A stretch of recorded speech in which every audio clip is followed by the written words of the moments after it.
pinte de bière, quelques copains et une bonne ambiance de bar. Jérémy était ravi.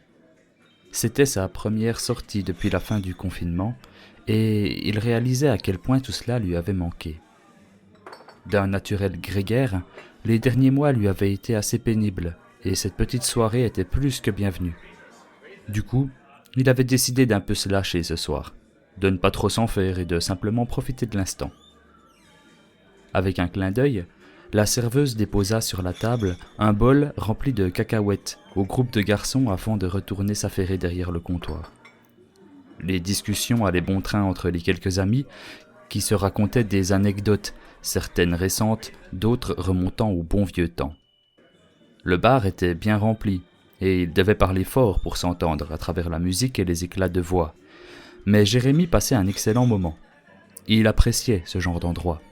Un petit bistrot sans prétention, décoré à l'ancienne et qui passait des tubes ringards.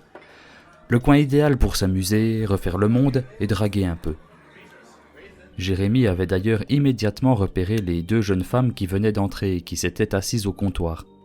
Bien éduqué, il n'avait aucune intention de les importuner, mais il ne put s'empêcher de leur jeter un coup d'œil de loin. Ayant remarqué, les filles lui adressèrent un geste de la main en souriant, auquel il répondit timidement. Après quoi elles détournèrent la tête en pouffant avec amusement. Avec de grands coups de coude, ses amis se mirent à féliciter le tombeur de ces dames tout en commandant une autre tournée. Le jeune homme ne se laissa pas décontenancer. Il était décidé à se laisser porter par les événements et il verrait bien où le mènerait cette soirée. Mais en tout cas, il avait l'impression qu'elle s'annonçait bien. Quelques vers et rigolades plus tard, les garçons entamèrent une partie de billard et Jérémy se retrouvera rapidement éliminé, plus habitué au flipper ou au baby-foot. Un peu honteux, il se rendit au bar pour recharger. Les deux jeunes femmes étaient toujours là à papoter. Il s'accouda à côté d'elles pour appeler la serveuse. Les filles lui jetèrent un regard insistant et il tenta le tout pour le tout. « Je vous offre quelque chose ?» Les deux jeunes femmes se regardèrent silencieusement, d'un air intrigué. Puis la première, une blonde aux yeux gris, répondit après un instant passé à évaluer Jérémy de la tête aux pieds. « Pourquoi pas ?» Sa voix était extrêmement suave, et Jérémy, rentrant dans le jeu, continua. « Laissez-moi deviner. Vodka ? Non. Martini. Martini orange avec des glaçons. »« Pas mal. Et pour mon ami ?» La seconde jeune femme, aux longs cheveux noirs, qui n'avait toujours pas dit un mot, affichait un sourire de défi sur le visage, et Jérémy fit mine de se concentrer. « Difficile. Mais je dirais exactement la même chose ?» Il entendit alors enfin le son de la seconde voix, tout aussi douce. « Impressionnant. » Jérémy passa la commande, et la conversation continua. La première des deux jeunes femmes, la blonde, avait pour nom Sarah, et la seconde, la noiraude, Laurie. Elles vivaient ensemble et étaient des amies de longue date. Elles avouèrent assez vite être venues dans le but de prendre du bon temps. Très proches l'une de l'autre, Jérémy comprit assez vite qu'elles faisaient beaucoup de choses ensemble. Vraiment beaucoup de choses. Ils passèrent un long moment à discuter ainsi, à rire et à flirter. Tout était très naturel, très fluide. Jérémy se sentait à l'aise et entrevoyait déjà une fin de soirée des plus agréables. Encouragés par quelques verres, tous trois se désinhibaient peu à peu.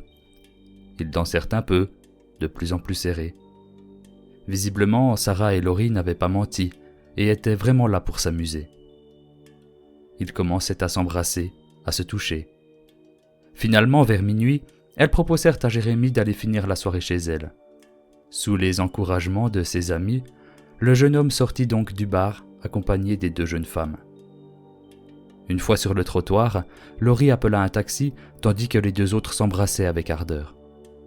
Ils montèrent dans le taxi, qui les conduisit jusqu'à un pâté de maison plutôt chic, bordé d'une haie et d'une barrière en fer forgé. La rue était large et calme, doucement éclairée par les lampadaires. Après avoir réglé la course, Jérémy suivit les deux filles, qui lui tenaient chacune une main, et monta les quelques marches du perron. Ils gravirent un escalier en colimaçon, chuchotant du mieux qu'ils le pouvaient entre deux fous rires. Jérémie ne savait pas à quel étage ils étaient, mais Sarah venait d'ouvrir la porte d'un appartement et le tirait à l'intérieur, tandis que Laurie commençait à enlever sa veste. La porte se referma sur les ébats du trio.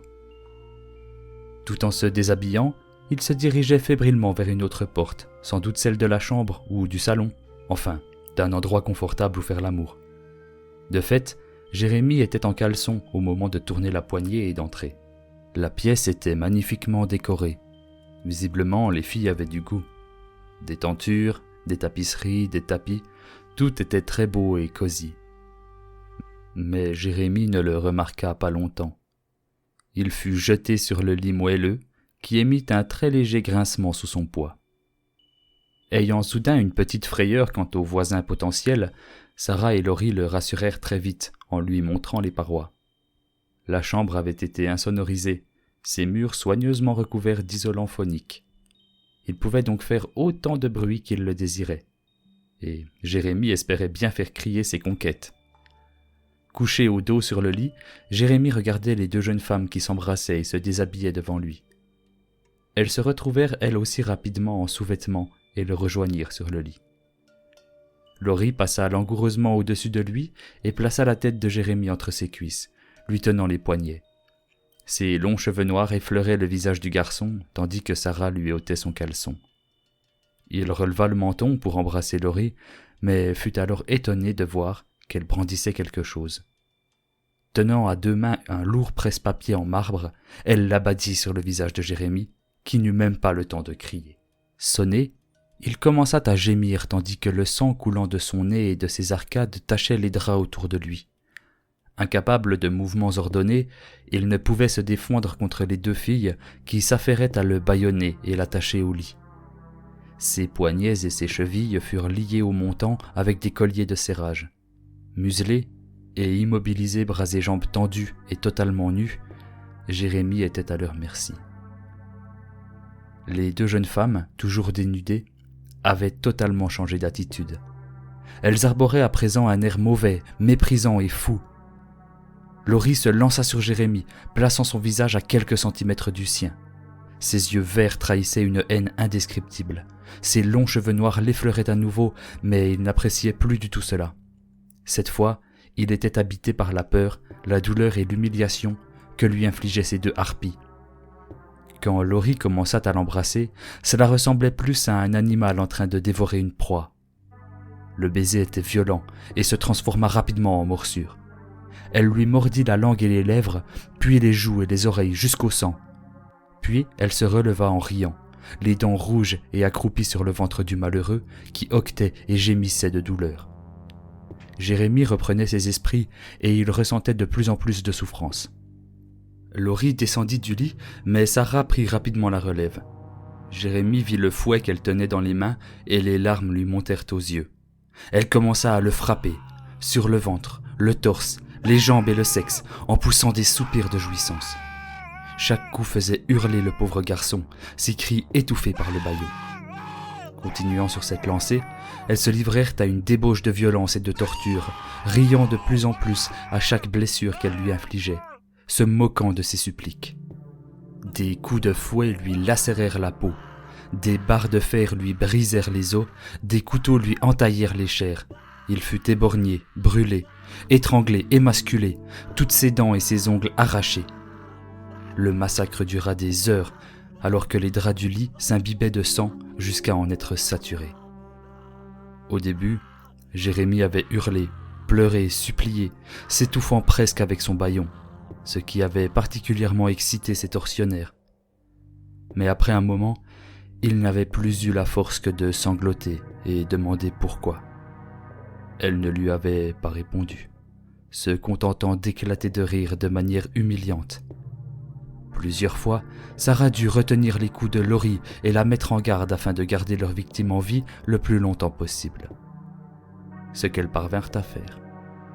Après une éternité de souffrance, Jérémie avait cessé de se tortiller ou de sangloter. Toujours attaché au lit, il sentait peu à peu ses forces l'abandonner. Sarah et Laurie, dont la peau et la lingerie étaient couvertes de sang, regardait son corps meurtri avec l'air d'enfant qui aurait cassé un jouet. « Bon, on aura bien profité, » déclara Sarah. Ce sur quoi Laurie attrapa vivement un marteau et l'abattit en hurlant sur le crâne de Jérémie, qui éclata à l'impact. Et ce fut le noir. Jérémie inspira bruyamment, les yeux écarquillés. Il laissa tomber les verres vides qu'il tenait, qui allèrent se briser au sol. Tous les clients du bar, qui purent le voir, applaudirent cette maladresse avec amusement. Le jeune homme avait la respiration haletante. Ses sens étaient aux abois, les sons, les lumières, il lui fallut un instant pour s'y habituer. Ses jambes manquèrent de défaillir, mais il parvint à garder l'équilibre. Il était revenu au bar. Ses amis étaient derrière lui, à la table de billard, et la serveuse, un sourire moqueur aux lèvres, arrivait vers lui pour ramasser les morceaux de verre. « Hé, faut ralentir, mon grand, il est encore tôt !» En un instant, elle avait tout nettoyé. La petite pelle encore entre les mains, elle se retourna vers Jérémie et lui demanda « Je te remets quelque chose, mon grand ?»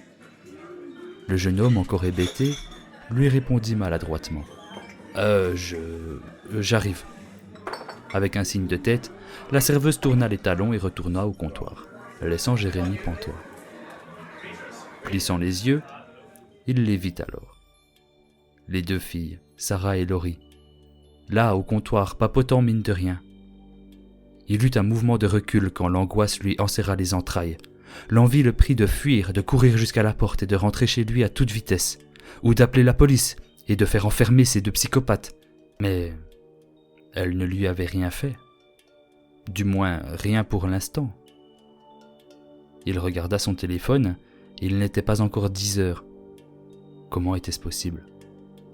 Avait-il voyagé dans le temps ? Ou eu une vision ? Il n'en savait rien. Après un instant, il réalisa.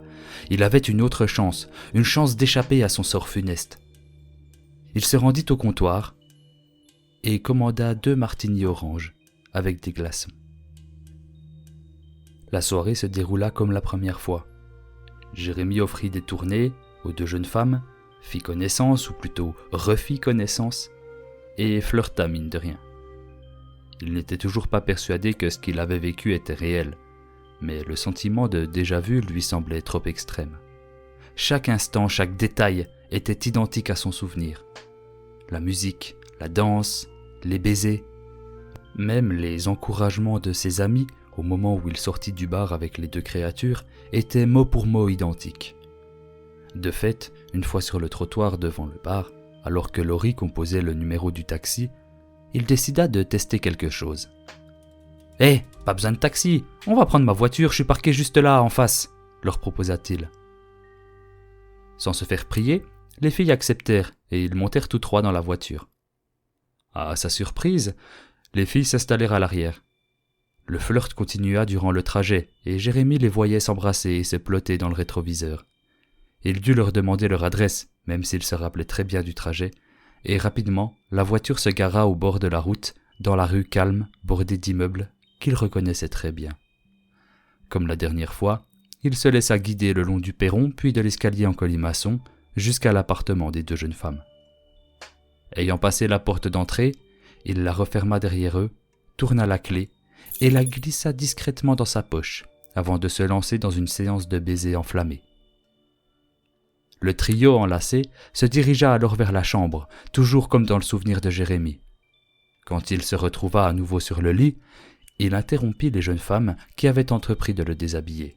« Attendez, amusez-vous un peu l'une avec l'autre d'abord », leur dit-il en se redressant sur le lit. Sarah et Laurie lui obéirent et, comme la première fois, finirent très vite en sous-vêtements. Mais cette fois-ci, au moment où elles le rejoignirent sur le lit, il était prêt. Il se rappela le presse-papier que Laurie avait l'intention de lui écraser sur le visage, et d'un geste brusque, il la retourna sur le dos et la plaqua au lit pour embrasser son cou. Il sentit Sarah, qui tentait de défaire sa ceinture, mais lui attrapa le poignet et la tira elle aussi vers lui. Il la fit également s'allonger sous lui, ce qu'elle le laissa faire en riant. Son rire fut coupé lorsqu'une lame froide se posa sur sa gorge. Jérémie venait de tirer de sa ceinture un long poignard jusque-là dissimulé par ses habits. Il lança aux jeunes femmes allongées sous lui et pétrifiées de surprise. « Toi, tu bouges pas.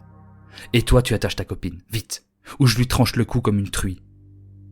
Je sais que t'as tout ce qu'il faut dans un de ces tiroirs, allez !» Elles se tortillèrent, mais ne parvinrent pas à se libérer de l'étreinte de l'homme. Il plaqua sa lame un peu plus fort sur la gorge de Sarah. « Je sais ce que vous alliez faire, » continua-t-il en regardant intensément Laurie. « Allez, dépêche-toi, salope !» Mais loin de se laisser faire, Laurie lui envoya un coup de genou dans l'entrejambe, qui lui coupa le souffle et le força à se relever. Il n'en fallut pas plus aux filles pour s'extirper du lit et s'enfuir à toutes jambes hors de la pièce. Grimaçant de douleur, Jérémie se mit également debout, le couteau toujours dans la main. Dans le but de pousser ses proies à trahir leur position, il lança. « Qu'est-ce que c'est ? Un truc féministe ? Une revanche sur ces salauds d'hommes blancs qui vous persécutent ?» Mais évidemment, elles ne répondirent pas. Elles n'étaient pas si idiotes et il le savait bien. N'ayant pas de plan précis, il se mit à prudemment explorer chaque pièce, prêt à frapper au moindre mouvement. Personne dans le couloir de l'entrée, ni dans la salle de bain.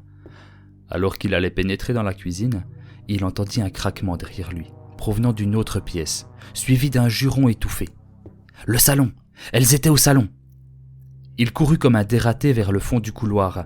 Entendant ses pas bruyants, la voix de Laurie supplia Sarah de se dépêcher. Jérémie accéléra encore et entra en trombe dans le salon pour surprendre les deux jeunes femmes en train d'ouvrir un petit coffre-fort et d'y chercher quelque chose. Sans réfléchir, il fondit sur elles et leur lança son poignard avant qu'elles ne puissent saisir le contenu du coffre. De justesse, Sarah évita le couteau en se jetant à terre avec un cri aigu. Laurie l'aida immédiatement à se relever, mais Jérémie s'était déjà jeté sur le coffre pour en sortir un revolver. Dans la foulée, il pointa l'arme en direction des filles et tira. Il ne toucha personne, mais le recul et le bruit le firent reculer de quelques pas. Sarah et Laurie en profitèrent pour s'enfuir à nouveau. « Je vais vous choper, sale pute !» cria-t-il en les voyant sortir et disparaître dans le couloir. Mais il commençait à fatiguer. Sortant à son tour dans le couloir, il se rendit à nouveau dans la chambre. Il espérait et craignait à la fois que les filles ne se soient pas enfuies. Clairement, elles ne le laisseraient sans doute pas quitter l'appartement en vie, et lui non plus. Il conservait la clé dans sa poche et n'avait aucune intention de leur donner une chance de sortir. Une idée lui vint alors à l'esprit. Il n'était pas sur son territoire et ne connaissait pas les lieux. Sarah et Laurie étaient en terrain connu, possédaient probablement d'autres armes et étaient extrêmement dangereuses, en plus d'être deux. Dans ces circonstances, l'idéal pour lui était de tendre un piège. Dans le fond de la pièce, contre un mur, il y avait différentes armoires, dont une penderie, manifestement parfaite pour une embuscade. Dans son souvenir, c'est dans cette pièce qu'elles entreposaient leurs outils de torture, et elles viendraient sans doute s'armer ici. Entrant silencieusement dans la penderie, il se glissa entre les vêtements et referma la porte doucement derrière lui, ne laissant dépasser que le canon de son arme. Depuis sa cache, il avait vue sur toute la chambre, de la porte à la fenêtre. De plus, les murs insonorisés dissimuleraient peut-être les coups de feu. Il attendit plusieurs minutes et se mit à penser qu'elles avaient réussi à sortir, ou qu'elles l'attendaient elles aussi, cachées quelque part. Il fut soulagé de voir les deux jeunes femmes débouler dans la chambre, l'une derrière l'autre, regardant tout autour d'elles. Elles étaient faites comme des rats. Il visait la tête de Sarah, qui arborait un air étrange, perdu, et qui essayait de reprendre sa respiration. Jérémie crut d'abord qu'elle l'avait repéré, mais non. Elle ne regardait même pas dans sa direction. Alors qu'il pressait la gâchette, Sarah se baissa soudainement, et c'est Laurie qui prit la balle. Elle traversa son cou, et le sang se mit à gicler abondamment. Tentant vainement de comprimer la blessure, Laurie pressa sa main autour de sa gorge en émettant des gargouillis répugnants. Sans même un regard pour son amie, Sarah s'était élancée hors de la pièce avant que Jérémie ne puisse tirer une seconde fois. Sortant de sa cachette, il se dirigea vers la fille agonisante, le pistolet pointé devant lui. Quand il fut certain que Sarah était partie, il reporta son attention sur Laurie qui s'était effondrée dans le canapé et le maculait de sang. Jérémie lui attrapa les cheveux et la força à le regarder dans les yeux. « Quel dommage, on aurait encore pu s'amuser longtemps », murmura-t-il avant de la rejeter en arrière. Il la laissa là, et Laurie, exsangue, rendit l'âme en silence quelques instants plus tard. Jérémie avait repris sa traque, Braquant son arme devant lui, il se savait en position de force. Il n'y avait plus qu'une fille dans l'appartement. Elle ne pouvait pas sortir, et se cacher ne suffirait qu'un temps. De plus, il aimait jouer avec ses victimes. Ses préférées avaient toujours été celles qui lui opposaient un peu de résistance. Avec ces deux-là, il avait bien profité. Il regrettait que Laurie soit morte si rapidement. En temps normal, il aurait pris son temps avec elle. Mais il se rattraperait sur Sarah. Il lui en ferait subir 2 fois plus. Rien qu'en y pensant, il frissonnait de plaisir. Un bruit de pas résonnait dans le couloir menant à la porte d'entrée sur sa gauche. « Ah, te voilà !» Il se précipita à la suite de Sarah, qui se retrouvait piégée dos à la porte, un couteau dans la main. Elle semblait vouloir tenir un dernier baroud d'honneur, mais Jérémie ne lui ferait pas ce plaisir. Il pourrait sans difficulté la maîtriser et la désarmer, puis elle serait toute à lui. Il baissa son arme et s'avança. « Je sais que t'as de l'imagination, je l'ai vu, mais j'en ai encore plus que toi, » lui lança-t-il d'un ton sinistre. « Je vais te... » Il s'interrompit en voyant Sarah s'avancer elle aussi d'un pas. « Tu n'es pas le seul à avoir un don, mais moi je sais m'en servir, » dit-elle en s'enfonçant la lame du couteau dans le ventre. Avec un râle, Sarah tomba à genoux. Le couteau dépassant toujours de son abdomen, elle plaça ses mains sur ses oreilles. « Mais qu'est-ce que tu fous ?» put demander Jérémie avant qu'un craquement retentissant ne précède une explosion éblouissante et que la porte ne vole en éclats. Depuis le couloir de l'immeuble, une équipe d'intervention venait de donner l'assaut à l'appartement. Une foule de policiers en tenue de combat et armés de fusils mitrailleurs entrèrent par l'embrasure de la porte défoncée. La grenade aveuglante avait totalement désorienté Jérémie. Il titubait, tentant de s'agripper au mur. À travers les acouphènes, il discerna les cris et les ordres des forces d'intervention, mais également ceux de Sarah. Pleurant et paniquant, elle suppliait les agents d'abattre Jérémie. Elle hurlait que c'était un tueur, qu'il était dangereux et qu'il était armé. Jérémie, toujours sonné, salua intérieurement ses talents d'actrice. Avait-elle appelé la police ? Ou les voisins avaient-ils fini par entendre les coups de feu ? Il en oublia les policiers qui le mettaient en joue en lui ordonnant de se rendre, ainsi que le pistolet qu'il avait toujours dans la main. Jetant un œil à son arme, cela fut sa dernière erreur. Dans un brouhaha grondant, l'escouade ouvrit le feu sur lui, le criblant de balles. Projeté à terre, Jérémie ne comprit pas tout de suite ce qu'il venait de se passer. Il se tourna sur le côté et toussa un flot de sang. Il ne pouvait plus bouger et sentait la vie quitter son corps, encore. Il attendait que tout change autour de lui, qu'une fois encore il ouvre les yeux quelque part dans le passé, peut-être au moment où il allait tirer sur Sarah, ou peut-être même avant, au bar. Mais rien. La dernière chose qu'il vit, alors qu'il se vidait de son sang, fut Sarah, qui continuait à pleurer et s'agripper aux manches des infirmiers qui lui faisaient les premiers soins. Entre 2 sanglots, elle plongea un instant son regard dans celui de Jérémie, et il crut voir un sourire se dessiner sur son beau visage. Avant que le noir se fasse, une dernière pensée lui vint. Que ce soit ce soir ou dans 30 ans, tôt ou tard, elle finirait bien par le rejoindre en enfer, et il lui réserverait une place de choix.